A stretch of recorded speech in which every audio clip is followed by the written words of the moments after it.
Imagine a kingdom where not a single person moves without being seen, where every sunrise is dictated by the rhythmic creak of a massive iron-bound gate, and every sunset seals you within a limestone machine of absolute control. This was the Iron Belt of King Solomon. While history books focus on the gold of the temple, the true genius of the United Monarchy lay in a brutal, efficient, and interconnected system of 3 cities, Megiddo, Hazor, and Gezer. These weren't just towns, they were the firewalls of an ancient empire.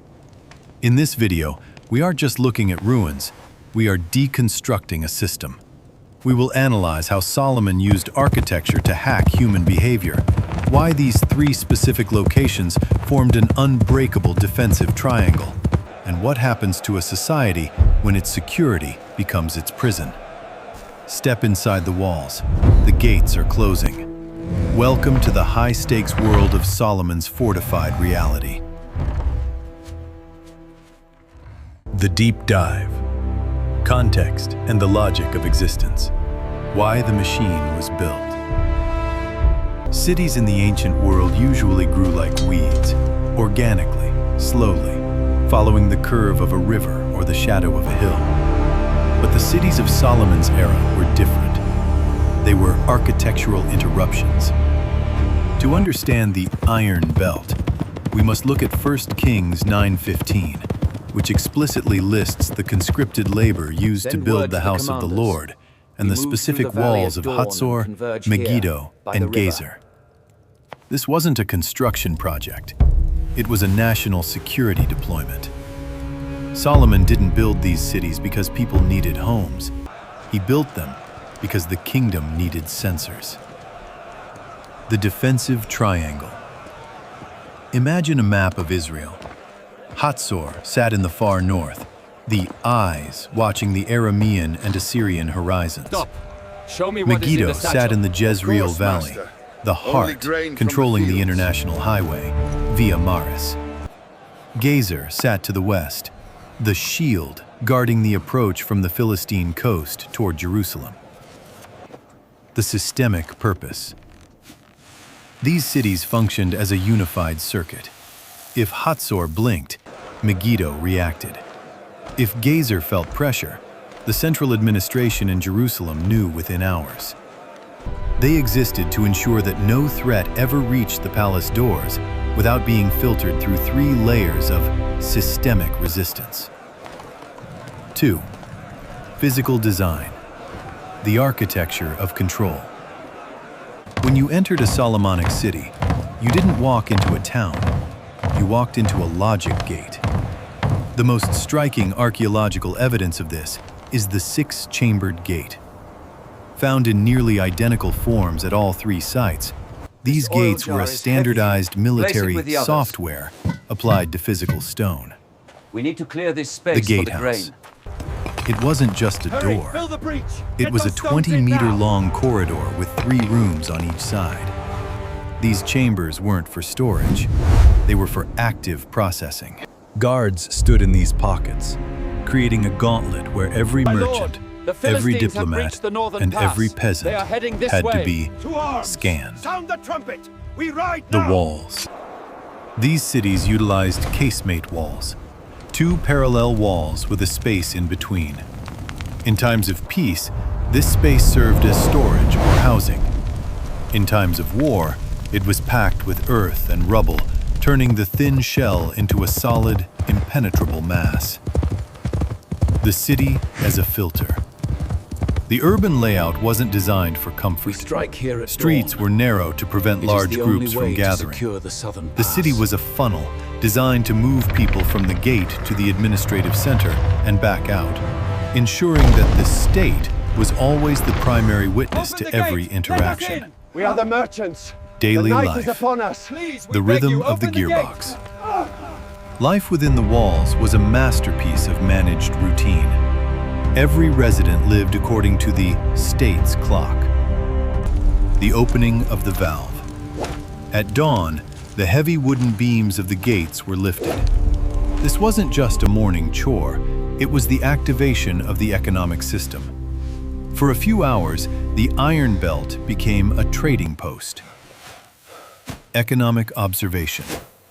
Because all trade was funneled through the six-chambered gates, the king's tax collectors had a 100% visibility rate. You couldn't hide a bushel of grain or a crate of Phoenician purple dye. The trade-off. The inhabitants of Megiddo enjoyed the highest security in the Levant. They had deep rock water systems and grain silos that could last a siege. But in exchange, they gave up spontaneity. You couldn't just leave for a walk at midnight. You couldn't build a house where you pleased. You were a component in a garrison, and your life was the lubricant that kept the machine running. Psychology, the state of permanent readiness. Living in Hazor or Gezer created a unique fortress mindset. While the shepherd in the Judean hills felt the freedom of the open sky, the city dweller lived in a state of active alertness. The signal system. These cities were likely connected by a system of fire signals or fast messengers. A resident of Megiddo knew that their safety depended on a soldier in Hazor staying awake. This created a sense of collective responsibility. The vigilance loop. Archaeology shows that these cities maintained massive public structures, palaces, stables, and storehouses that dwarfed private residences. The visual message was clear. The system is bigger than the individual. This constant visual reminder of the king's power shaped a psychology of compliance and discipline. 5. Differentiation. 3 cities, 3 personalities. While the operating system was the same, the applications differed based on geography. Megiddo, the processor. The most dynamic. Sitting on the crossroads of the world, Megiddo was loud, multilingual, and wealthy. It was the stock exchange of the Iron Belt. Hazor, the lookout. The most disciplined. Being the first line of defense against northern empires, life here was strictly military. The air was heavy with the expectation of the first arrow. Gezer, the regulator. The most cautious. Gezer stood as a buffer. Its life was defined by the tension between the coastal plains and the hill country. It was the filter that ensured the Philistine influence didn't bleed into the heart of Israel. The collapse, when the system breaks. The genius of Solomon's system was its centralized coordination. But according to the biblical record in 1 Kings 12, after the death of Solomon, the kingdom fractured. The loss of unity. When the north, Israel, and south, Judah, split, the Iron Belt was decapitated. Megiddo and Hazor belonged to one king. Gezer often changed hands or lost its link to the center. The archaeological record. We see the Solomonic layers, followed by layers of destruction and rebuilding. In the 9th and 8th centuries BCE, the standardized gates were often modified or built over. The standardized software of the 3 cities began to glitch. The lesson of the fall. Undermined my command. A system is only as strong as its purpose. If we are dead. Once the unified purpose of the united monarchy dissolved, the walls became mere obstacles rather than a cohesive shield. Without the king at the center, the cities were just isolated fortresses waiting to be picked off one by one. Hazor by the Assyrians, Megiddo by the Egyptians, and Gezer by the shifting sands of local conflict. The machine didn't fail because the stones broke. It failed because the connection was severed. The lessons. The strategy of boundary filters, management, and life. The Iron Belt of Megiddo, Hazor, and Gezer teaches us a fundamental rule of systems. The best defense is not a wall around your house. It's a filter at the border. In modern management and personal life, we often wait for the enemy be it burnout, a financial crisis, or toxic relationships, to reach our front door before we react. Solomon's system was built on the logic of containment at the edge. The lesson: identify your border cities. What are the early Show me the warning job. signs in your life? All right, move through. By setting Next. boundaries far from your inner sanctuary, you gain the luxury of time. Where are you Peace traveling isn't from? just the absence of conflict. Answer It's me. the presence of a system that processes conflict before it becomes a crisis. If you wait until the problem is in your Jerusalem, your heart, or your home, the damage is already done. The illusion of infrastructure for believers. The Bible is clear. Solomon's gates were These are the architectural border marvels, points we must but they secure could by not dawn. save a divided heart. The northern pass In is 1 Kings critical. 9:15-19, we see the glory of the construction, the precision of the stones, and the height of the walls. But by 1 Kings 11, we see the spiritual decay of the king himself. The lesson: you can build the most fortified Christian life, attending every service, following every rule, the gates, and studying every doctrine, the walls. But if the unity of the kingdom, your relationship with God, is broken, the walls The are drought just affects us piles all. of stone. We must secure the harvest. We often before the focus tax on comes. fortress But the building, granaries are already external full. habits, while neglecting the king's command, internal devotion. A fortified city without a king is just a target. True security is not afraid. found in the strength of the gate, We are but in here. the faithfulness of the one who holds the keys. The cost of security: efficiency versus freedom, management. Life in Megiddo was safe, but it was regulated. You didn't wake up when you wanted. You woke up when the gate creaked open.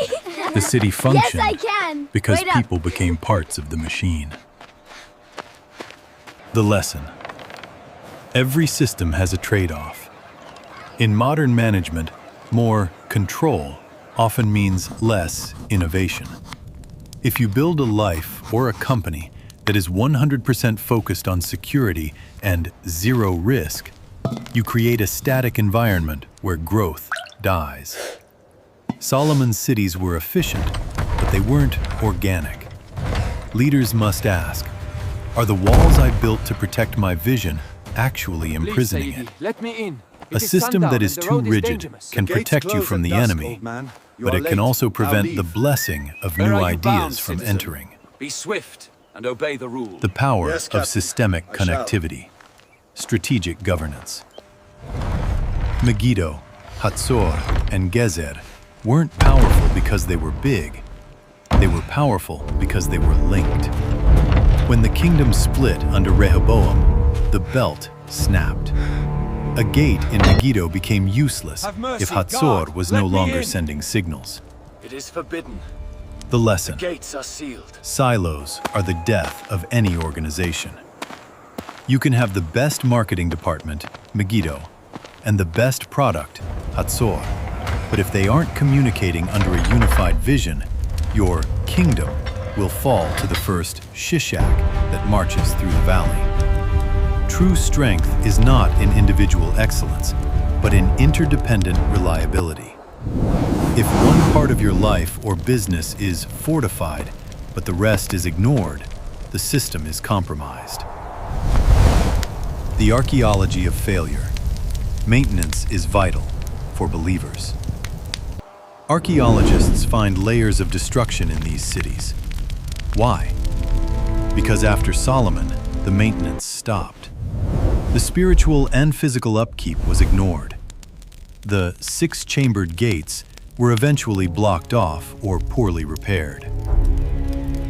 The lesson: faith is not a once-and-done construction project. It is a daily operation of opening and closing the gates. Lamentations 2:8 reminds us that the Lord can purpose to destroy the walls he once protected if the purpose of the city is lost. Don't rely on the spiritual infrastructure your parents built or that you built 10 years ago. A fortress requires a daily garrison. If you aren't actively maintaining your spiritual boundaries, time and the elements will do the work of the enemy for them.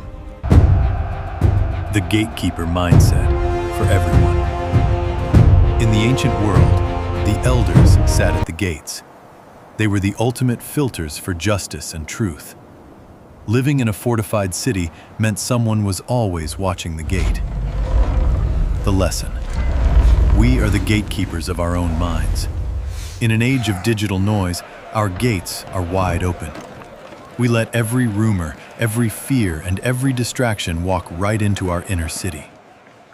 Solomon's cities teach us the value of the chambered gate, a place where thoughts are processed, tested, and either admitted or rejected. To live a stable life, you must be the guard in the chamber. If it doesn't align with your purpose, the gate stays closed. Conclusion. The final verdict. The ruins of Megiddo, Hazor, and Gezer stand today not as monuments to a king's ego, but as a masterclass in systemic living. They remind us that for a short window in history, a king understood that peace is a product of preparation and security is a result of discipline. But they also stand as a warning. The thickest walls in the world cannot protect a kingdom that has lost its soul. The system only works when the heart is behind it. If you found this deep dive into the iron belt of Solomon fascinating, you're going to love our next exploration, where we look at the secret water systems that allowed these cities to survive months of siege. Audit your walls. What is the Megiddo in your life right now? What is the one boundary you need to build to protect your peace? Let me know in the comments below. I read every single one. Join the kingdom. If you want more analytical storytelling that connects history, the Bible, and modern strategy, hit that subscribe button and ring the bell. Share the wisdom. Send this video to someone who is currently building their own kingdom and needs to hear the lesson of the 3 cities. Remember, build your walls high, but keep your gates watched. See you in the next video.